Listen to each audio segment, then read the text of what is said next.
policy is a very well discussed issue here in Brussels. A little bit closer, yeah. Yeah. Is it better now? Yeah. I guess. So I decided not to speak about the Hungarian situation itself. I don't want to repeat it. I also told this story here in Brussels several times, but I tried to summarize the possibilities and failures of the European Union regarding these issues. And the first question is, why was the Hungarian media policy, the Hungarian media regulation in 2010-11 so important, so well discussed topic? I think it was a turning point in the relationship of the European Union and the Fidesz government. I would say the media laws in 2010 were such a casus belli. These laws were the works that drew the attention of the European Union to the anti-democratic tendencies in Hungary. That was a clear situation, that was a clear sign for the European Union. And on the other hand, it also was important because it was a test of the European Union, a test whether European Union has effective competencies in such situations, in such anti-democratic situations. Is it possible to defend with European means the European values?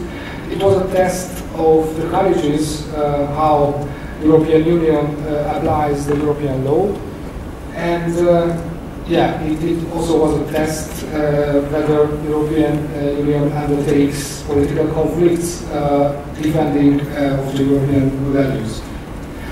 As a result, I would say it wasn't very promising what the European Union in this case performed.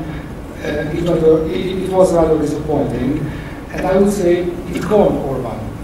It was a very important experience for Orban. He learned in this case how he can handle the European Union, how he can find the borders, but he can't step over. And the conclusion was that he has to complete with claims regarding very detailed problems on the media law or on other laws. But if he does it, if he completed with these detailed complaints, he don't have to change the policy itself. He don't has to change the big bill. Maybe you can say that media is not the best example for this testing, because it is a fact, or at least a widespread belief, that European competencies on the media are very weak. What means that there is no explicit competence, explicit rule in the European treaties on the media. But there are some points, and some very important points, where the European Union can handle such problems. For the European Union, media is, first of all, an economic service. But if media is a service in the meaning of the terms of the treaty, then the European Union has the possibility to make rules, and of course it did it. We've got a lot of rules on audiovisual media services, but it is not just about the directive. There are lots of rules and principles regarding the freedom of service providing. And there is an important interaction between the restriction of economical freedom and of the freedom of expression in this case.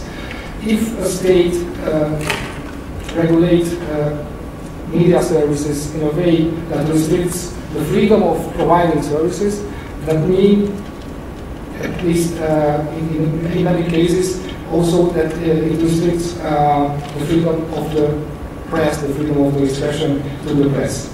So actions on the freedom of services affects, of course, the freedom of press.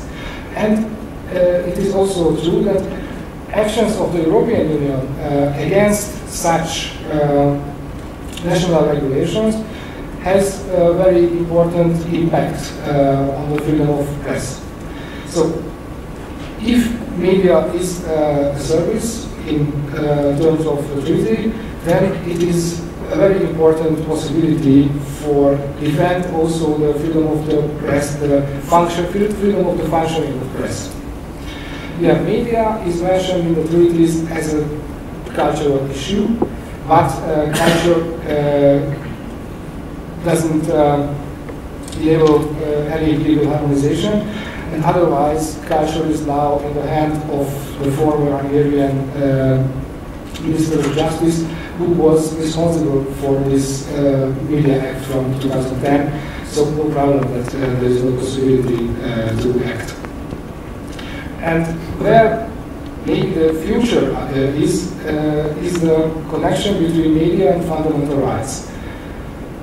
Media freedom, press freedom was involved in the case law of the European Court of Justice for a long time. Freedom of press, freedom of media is a general principle. General principles are referred in many European court decisions. The Charter on Fundamental Rights, I would say, strengthened the position of media and the freedom of media, even if this charter doesn't mean new legal basis for acting by the European Union, but it means an important factor of interpretation of the legal harmonization acts in national level. So it is possible to interpret the national media law according to the Charter of Fundamental Rights, according to the principle of press freedom, media freedom, and it is a possibility to broaden the competencies of the European Union. And this is not my only opinion. In 2013, there was a very interesting report, the Freiberger report, on media issues in Europe, not just in Hungary. Hungary maybe is mentioned one time in this report. It is a general report on the European media situation. The conclusions of this report were sometimes controversial, but there is some very important statement in this report. This report tried to justify the necessity of broader competencies in the European Union regarding the media.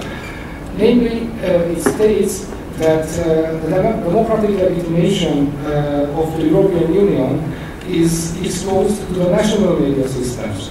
That means if the national media systems don't give comprehensive information, then it is not possible to make a fair election to the European Parliament. And if there is no open and free discussion in the national media, it is not possible to realize the accountability at the level of the EU. So there is a very close link between the national media system, the situation of the media freedom at national level, and the situation of the democracy at the European level.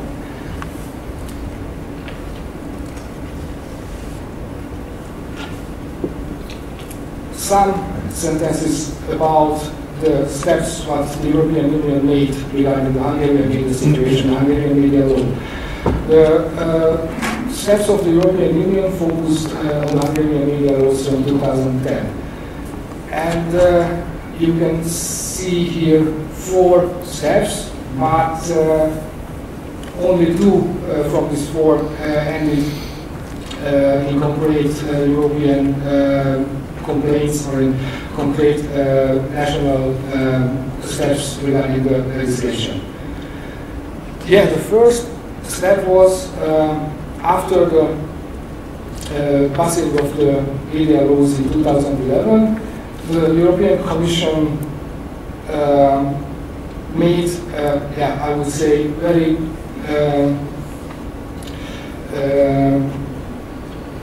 cautious control regarding the legal harmonization obligations of Hungary.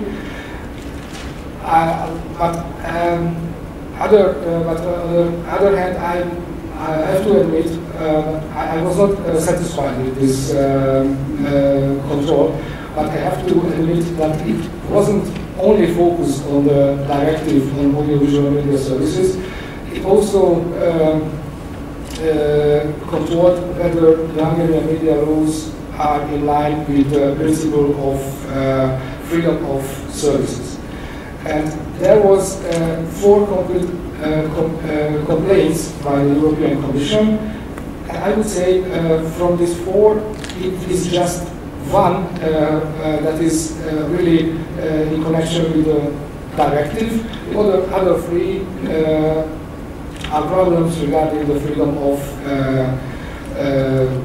service providing in general, not just not just regarding the directive on audiovisual media services. These 4 complaints was the too broad obligation of registration of media services. Second, fines against media providers. That was the only one which has the base in the audiovisual media directive itself. Balanced information. You can't find anything on balanced information in the directive, but the Commission said that the way of the regulation in the Hungarian law was able to restrict the freedom of service provided. And the last was the large restrictions on harmful content. Of course, it is also something that is not easy to derive from the directive itself. In the case of Club Radio, there was no decision on the side of the European Commission because the proceeding ended in Hungary and the situation was good for the Club Radio. There was no need to more European proceeding. But as we knew, the Commission tried to examine the situation from the point of view of the spectrum management. Also in this case, the basis of the examination was not the audiovisual media service directive, but the directives on telecommunications issues and the spectrum management issues. But at the end, there was no decision from the Commission. 2013, the European Commission succeeded to draw the European Council into the proceedings against the Hungarian media situation. It was a very interesting political situation. The Hungarian government has to promise that it will complete with findings of the European Council. It was a good possibility because the competences of the Council of Europe are broader than the European Union regarding to the freedom of the media. But this proceeding resulted in a very weak compromise between the Council of Europe and the Hungarian government. There was only 2 obligations. Once the Hungarian government had to change the rules of appointment of the presidential members of the political oversight in the Media Council without any significant impact on the function of the Media Council. The second was the deregulation again of the balanced information. I can say that was consequence because the practice of the Media Council was also in the former time in line with the expectations of the Council of Europe. And in this time, now we have proceeding regarding the discriminative advertising tax. But I don't think that in this case we will have a decision because last week the Parliament changed the law on advertising tax. It was a very good institution. It was a very discriminative law that was discriminative against one layer of the media market, namely RTL. But the change of the law solved this problem. Yeah. The government will pay back the money of the RTL, but advertising tax itself stays and will be applied on several media players also in the future. Discriminative character is solved. Okay, those were complete European steps, and my last point is about unexploited opportunities where I see more latitude for the future. First, it would be the most important to apply consequent the state aid rules regarding the public service media. It is possible because it is a question of competition law and because there is a clear communication from the European Commission with requirements such as transparency and independent external control on the financing of public service media. No of these requirements are fulfilled in the Hungarian system, and the Hungarian public service media functions now as a clear propaganda machine. Of course, the first objective of this regulation is not to solve democratic problems, not to solve the problems of public service media in general, but to avoid situations where the public service media has a too powerful situation that can be dangerous for the market players. I think if we would have transparent financing with independent external control, it wouldn't be possible to function as a propaganda machine. Second possibility of the future is distribution practice of state advertisement. State advertisement is an important factor of the Hungarian media market. On one side, there are some, of course, government-friendly media outlets that have an income, advertising income that so half of the advertising income of some market players comes from state advertisement. Of course, it is not a very market-friendly solution. On the other side, state advertisement is an important message for other advertisers on the market. Other advertisers know that media outlets where state advertisement are published are friendly. It is a good idea to advertise there, and other media outlets where there is no state advertisement are not a friendly one, and it is not a good idea to advertise there.